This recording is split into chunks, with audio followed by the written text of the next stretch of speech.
Setting up a place to consistently film your YouTube videos can be beneficial.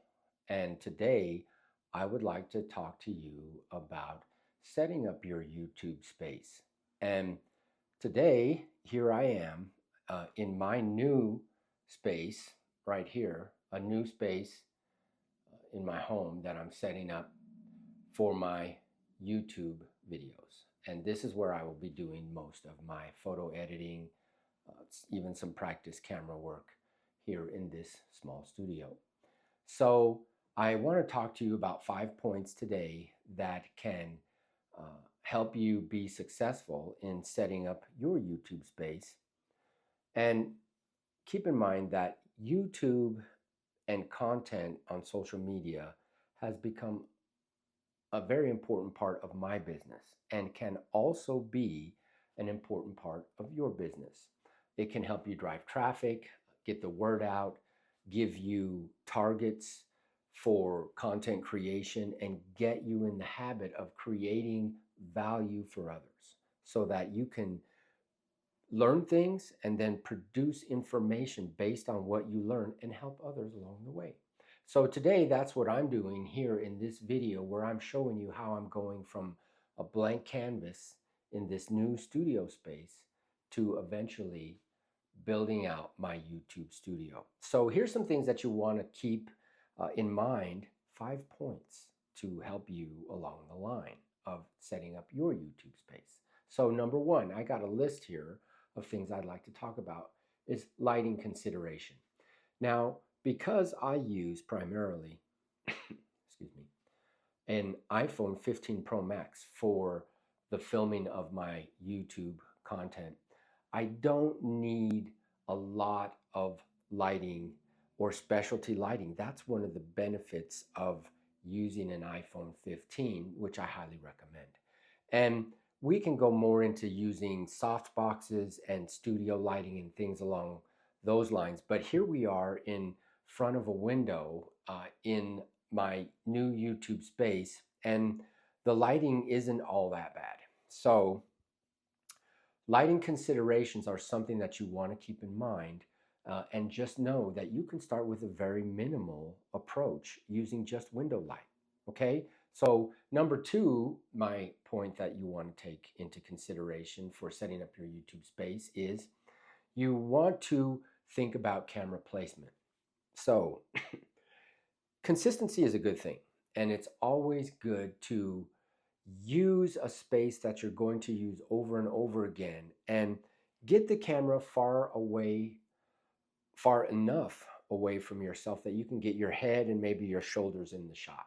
You don't necessarily need a full body shot of yourself, and you're trying to relate to your audience and give them a chance to see your expressions and really connect with you. So I recommend placing the camera close to yourself and having it at a distance where mine is on a gimbal. Okay, I use the DJI Osmo 6. Okay, it's a great piece of equipment to mount your iPhone to that allows you to pick it up, carry it around, and keep a stable shot. So camera placement, keep it about arm's distance from yourself. We're about arm's distance, right? And get your head and shoulders in the shot. So number two, I would say you want to take into consideration, or number three, the third point is essential camera gear for your YouTube channel. Essential gear. So I recommend using an iPhone to get started. It's a very simple method to get up and running. Next steps would be, I would recommend getting something like this device here, which is a DJI microphone. Then I would move on to maybe getting a gimbal like the DJI Osmo 6, which is something that I use to film my videos. And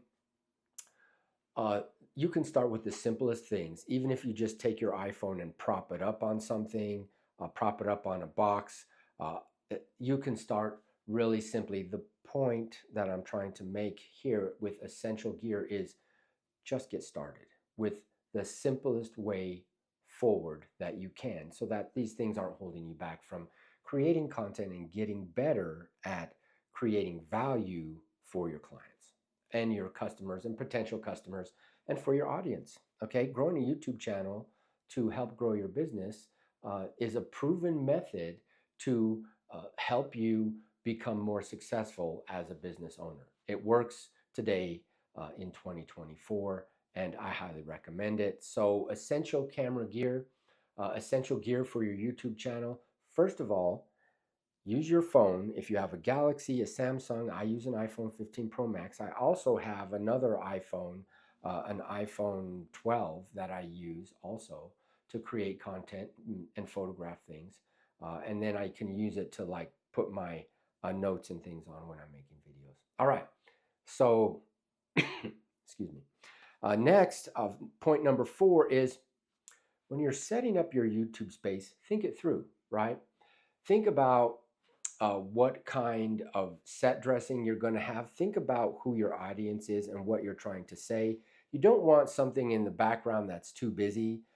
You don't, and you what you want to do when you're thinking this through is you want to create consistency so that you have a method for setting things up and getting it done, so that there's no surprises and every time that you're going to set up a video, shoot a video, you want that whole process to be as easy and streamlined as possible. So by thinking it through and planning it ahead of time, you're really in a better position to create success. Sometimes when you're very first starting, setting up a YouTube channel and getting everything ready can be stressful enough. So know that you can start with a very simple setup. You know, in a really small room. This room is maybe 15 by 20, 15 by 20 foot space, and it doesn't have to be something really fancy. Okay, so look, we're just right here. This is where the desk is going to go, uh, and this space is going to be the new YouTube studio. So I'm planning that out and thinking it through. That's step number 4 to setting up your YouTube studio. And then step number 5 is background and set dressing. Now, I don't think it has to be complicated, especially today. The algorithm's really changing. I think that people are beginning to really relate to conversational content. Lucky for me, because I'm not a really fancy guy, right? So I don't want to have all the fancy lighting and that's not really my style, right?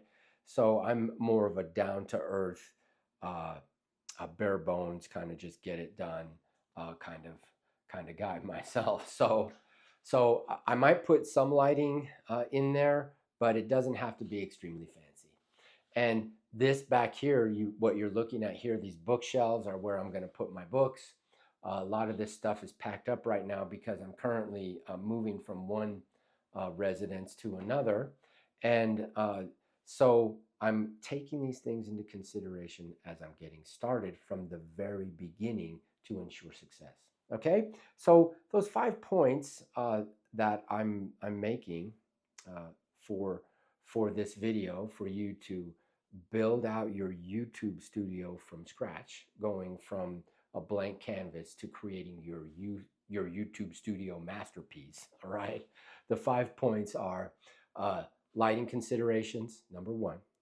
Okay, number 2 is camera placement. Okay, about arm's distance. Okay, number 3 is essential gear for your YouTube studio. You can start really simple, okay, and we'll get more complex as time goes on, and we'll talk about those things.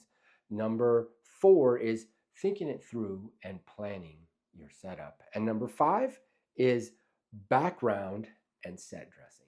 Okay, so that's my video for today. I wanted to bring you guys some information that you can act on and that you can use. And most of all, I want to keep it simple. Okay, keep things simple so that you don't get caught up in overthinking things or thinking that you don't have enough or targeting a whole bunch of fancy things that you want to get together.